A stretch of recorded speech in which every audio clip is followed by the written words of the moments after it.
प्यारी सात संगत जी, बड़े प्रेम से कहना धन निरंकार जी। सात संगत जी, आशा करती हूँ कि आप सब ठीक होंगे।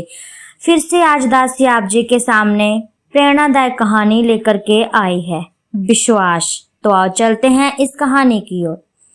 एक ग्रामीण स्त्री नदी पार करके किसी साधु के घर दूध बेचने जाया करती थी। प्राय सुबह आने में उसे देर हो जाती थी, जिससे कई बार उसे झिझकियां भी सुनती पड़ती थी। एक दिन जब देर से वह स्त्री आई तो साधु बोले, तुम्हें आजकल रोजाना देर क्यों हो जाती है? स्त्री ने उत्तर दिया कि नाव का इंतजार करते करते मुझे देर हो जाती है, जिससे आपको मुश्किल का सामना करना पड़ता है। साधु बेबावेश में बोले, हरि का नाम लेकर पार क्यों नहीं हो जाती? हरि का नाम लेकर तो लोग भवसागर से पार हो जाते हैं, तुम मामूली नदी से पार नहीं हो सकती। स्त्री को हरि नाम का सहारा मिला तो उसने सोचा कि साधु महाराज ठीक ही कहते होंगे, इसीलिए हरि हरि कहती हुई नदी के पार हो गई। अब रोजाना वह ऐसे ही करने लगी। हरि नाम जपती जपती इधर जाती और हरि नाम लेकर उधर चली जाती। अब उसे देर नहीं होती थी, रोजाना अब समय पर दूध ले आती थी। एक दिन साधु पूछ ही बैठे, क्या आजकल तुम्हें नाव की इंतजार नहीं करनी पड़ती?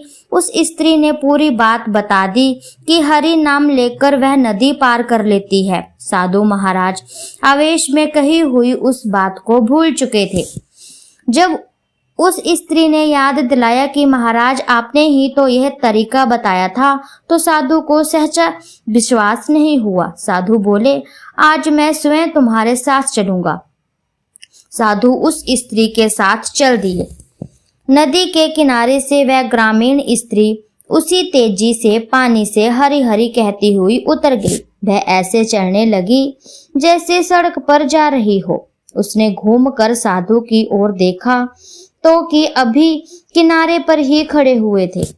साधु की हालत देखकर उस स्त्री को बड़ी हंसी आई। वह हंसकर बोली, महाराज आप मुख से हरि हरि बोल रहे हैं और पानी से घबरा भी रहे हैं। लगता है आपका हरि पर पूरा विश्वास नहीं है, तभी तो आप पानी में उतरने का साहस नहीं कर पा रहे हैं। साधु को बड़ी लज्जा आई और अपने कच्चे विश्वास के कारण वह पानी में उतरने का साहस न कर सका। विश्वासी व्यक्ति ही भवसागर से पार हो सकता है। अविश्वासी व्यक्ति को कहीं ठौर ठिकाना नहीं मिलता। ईश्वर के प्रति संपूर्ण संपन्न और निष्ठा ही बड़े बड़े चमत्कारों का मूल होती है। ठीक ही कहा गया है, विश्वास ही इंसान है, विश्वास ही भगवान है। तो साथ संगत जी, इस कहानी से हमें यही सीख मिलती है कि यदि हम हरि नाम का पूर्ण रूप से, पूर्ण तहदिल से उसको मानेंगे, चाहेंगे, उसका जाप करेंगे, तो वह हमारा साथ कभी भी नहीं छोड़ेगा, जैसे कि इस स्त्री के साथ हुआ। साथ संगत जी, दासी की कहानी आप जी को अच्छी लगी हो तो चैनल को लाइक, शेयर, कमेंट और सब्सक्राइब जरूर कीजिएगा। ऐसी ही प्रेरणादायक कहानियां दासी आप जी के सामने लेकर के आती रहेगी। तब तक के लिए धन निरंकार जी।